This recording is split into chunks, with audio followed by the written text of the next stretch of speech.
Quick note before we start the show. When Brian Wecht and I organized our very first Story Collider show, all we knew was that we were excited about the idea of bringing people together to tell stories about science. 6 years, 150 shows, and nearly 300 podcasts later, we know a lot more.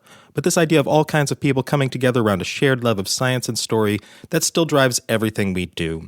If you love what we're doing, let us know. Email, tweet, or best of all, go to storycollider.org/support to make a donation. Whether you've come to dozens of our shows or this is your first time listening to us, whether you can give a large one-time gift or commit to $5 a month, or leave us a review on iTunes or recommend us to a friend, everything helps, and thank you for being a part of this. We'll see you next year. A science story, huh? These NYU scientists, I felt really right. I was so And I just thought, well, I had figured it out It was that golden moment. because science was on my side.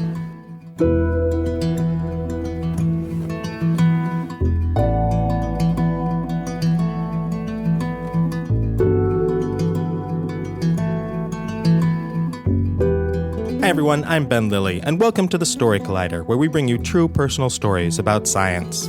This week's story is from Marianne Allen. It was recorded in July 2016 at E-Town Hall in Boulder, Colorado.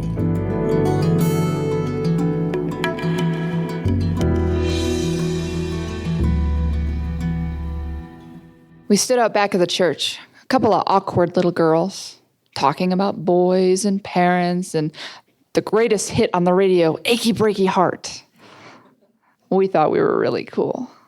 My friend leans over to me and says, I don't want to hang out with her. She's different. Now, I knew Lovey was different. You could see Lovey was different. She had a long forehead. She had almond eyes. And she didn't keep up in youth group discussions. She was 5 years older than me, and I could follow them better than she could. But I never really thought about Lovey being different. I mean, she was like me. She had blonde hair. She loved singing off key just like I did.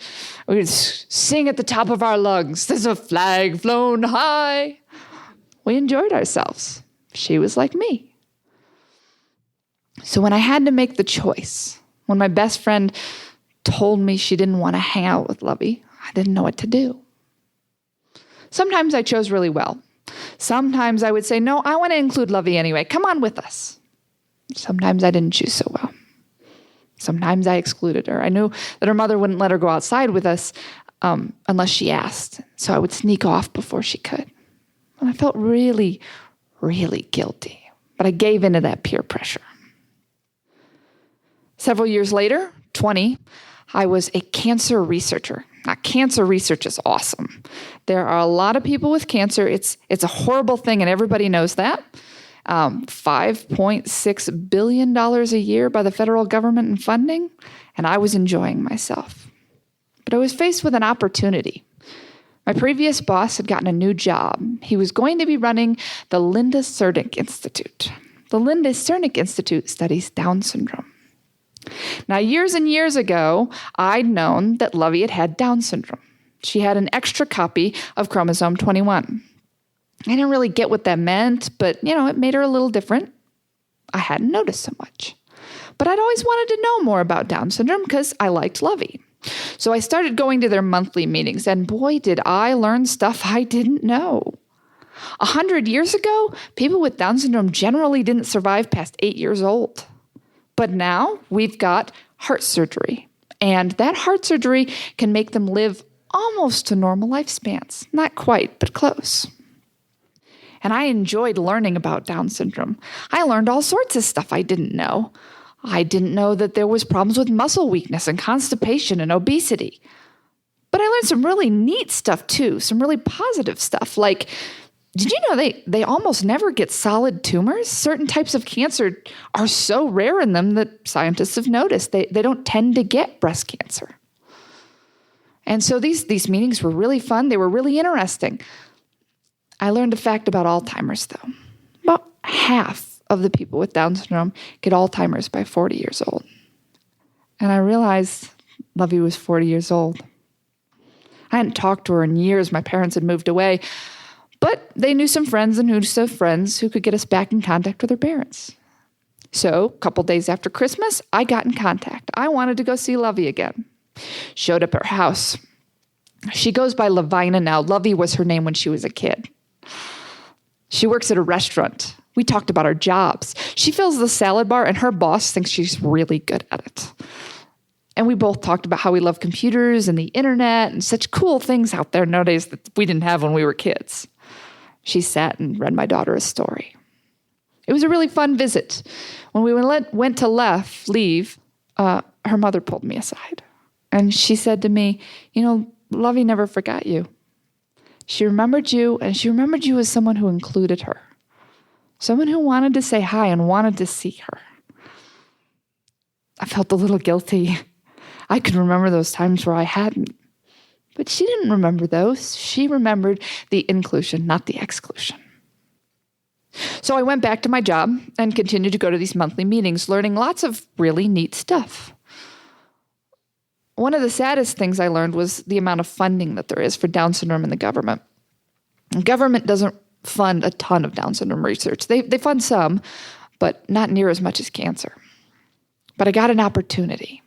You see, one set of grandparents had a granddaughter they really loved who had Down syndrome and a lot of money. And so they had donated to the university this money in order to do Down syndrome research. And anybody who wanted to do Down syndrome research who had never done it before could apply for a grant. And I wanted to do that. My lab applied for a grant and we got it. I was going to do Down syndrome research. I was going to help people like my friend Lovey. And so I started my first project. There was this literature out there that said aneuploid yeast, that's sort of like the closest thing in yeast to Down syndrome, had extra DNA mutations. Maybe that was it. Maybe some of these phenotypes I'd talked about had something to do with those extra mutations, and maybe humans had those extra mutations. So I do my first project. And it takes about a year because there's paperwork because it's human research. And you finally get the samples and you send them off for this thing called sequencing, where they're going to send you back all 6 billion ACTGs in the genome. And I think I'm going to do this. As soon as the data get back, I'm ready. Well, the data comes back the day before Thanksgiving. It was Wednesday, and the university had closed all of their offices, and therefore shipping was not receiving. But I had gotten an email from FedEx, so I drove over to the Boulder FedEx, and the data wasn't there because they had sent it to the Thornton FedEx. So I thought, okay, no problem. 45 minutes, I'll drive to Thornton, pick up this hard drive full of data, and I will get to start on this project. And I drive down there, pick it up, drive home. It's really late at night. First thing Thanksgiving morning, I get up, I start processing this data. Now, my husband thinks I'm completely insane. It's Thanksgiving. You're supposed to be eating turkey. But I was really excited. Well, it turns out I didn't get the data that day. This is really complicated data, and it was the biggest thing anybody in my department had ever had to deal with. And so it actually took me about 6 months to get to the point that we could even look at this type of data. And I start looking at the data. What we'd done is to find out the genome sequence, the DNA of 4 kids with Down syndrome and their families. And I start looking at them one by one and realize they don't actually have any more mutations like my theory said. I'm disappointed. That was what it was going to be. I was sure of it. Oh man, I was wrong. And you get in this day or two where you're disappointed, but you're in research. And if you are in research, you realize failure is normal. 90% of what we do fails. 90% of your experiments fail. 90% of your grants fail. So you're used to it. It's okay. You get over it. New theory. Got to have a new theory. So one of the things I need to tell you about DNA is in that DNA is genes. And those genes are used to make who you are, and they're used by something called transcription. They take a gene, and a copy is made in RNA. And for each gene in your body, there are different levels of RNA. And so my new theory was, we knew there was an extra copy of chromosome 21, and we realized that those genes were higher than they should be because of this extra copy, but maybe those higher levels were affecting everything else, all those other RNA levels in the genome. So I was going to sequence the RNA levels of all of these families. So I start with one family, because it's a little bit more complicated than the other experiment. Grow up all the cells, get the sequencing, send it away, wait for data. It comes back, and I start looking at it. Processing goes a little faster this time because I know a little bit more about what I'm doing. But when I get to the point where I'm looking at where are these differences in RNA, I start with this child with Down syndrome. and I compare him to the rest of his family members. I start by comparing him to his brother.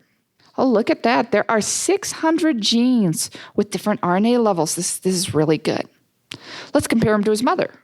Wow, there's way even more than that differences. This is great stuff. Compare him to his father. Wow, there's hundreds of genes here too. I must be looking at something really neat.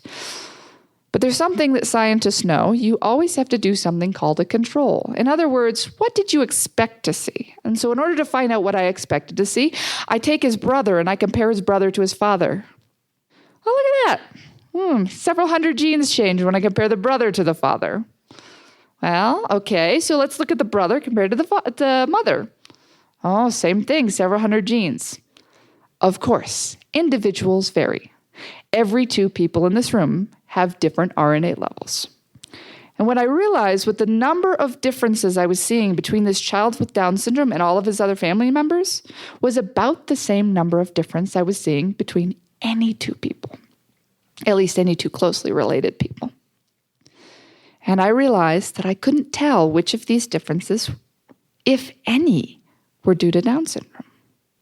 So again, you get to this point, you're like, oh no, this isn't fitting my theory. There were supposed to be hundreds of more changes in the child with Down syndrome than there were with any of his siblings.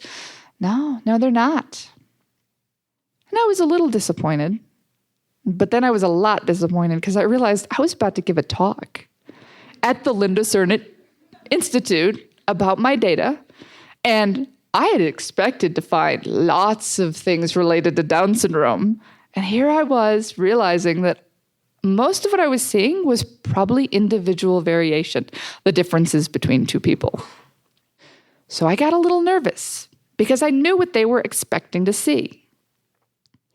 And I fretted and I worried. And then I thought, no. These people are scientists. They understand that the data is the data. They will understand.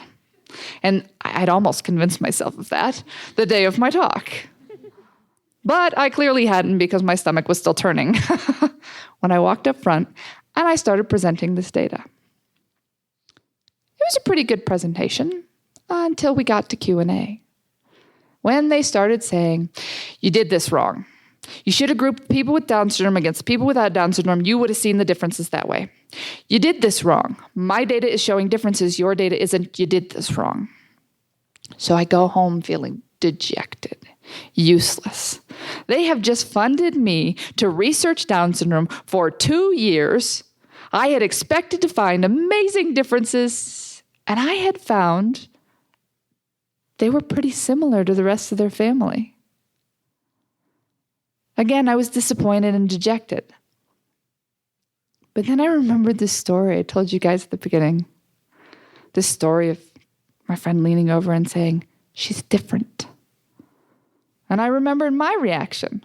Well, yeah, she's different, but she's the same too. And I realized I was back in the exact same situation I had been in 20 years ago with all the peer pressure around me saying, you need to look at these differences. And me going, but there's more similarities than differences. I'm still researching Down syndrome, and I am looking for some differences. But I've got my secret sauce. I realize they're more similar than they are different. I'm not going to fall for that peer pressure again. I'm going to go into this with eyes wide open. The differences, they may help us do something, but maybe the similarities will this time.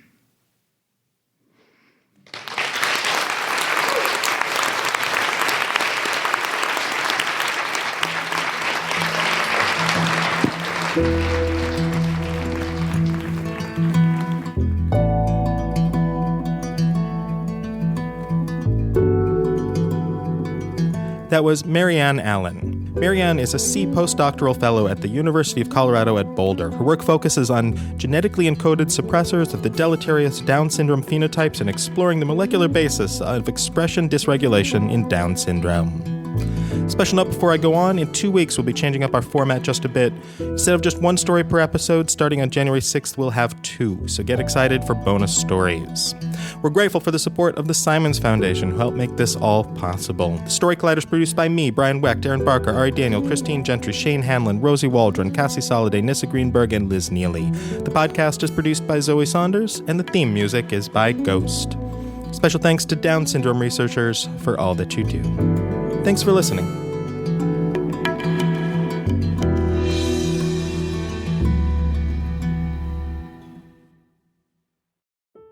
There was a time when sunlight turned the earth into a gallery, when elegant estates welcomed works of art that drew us closer and closer together.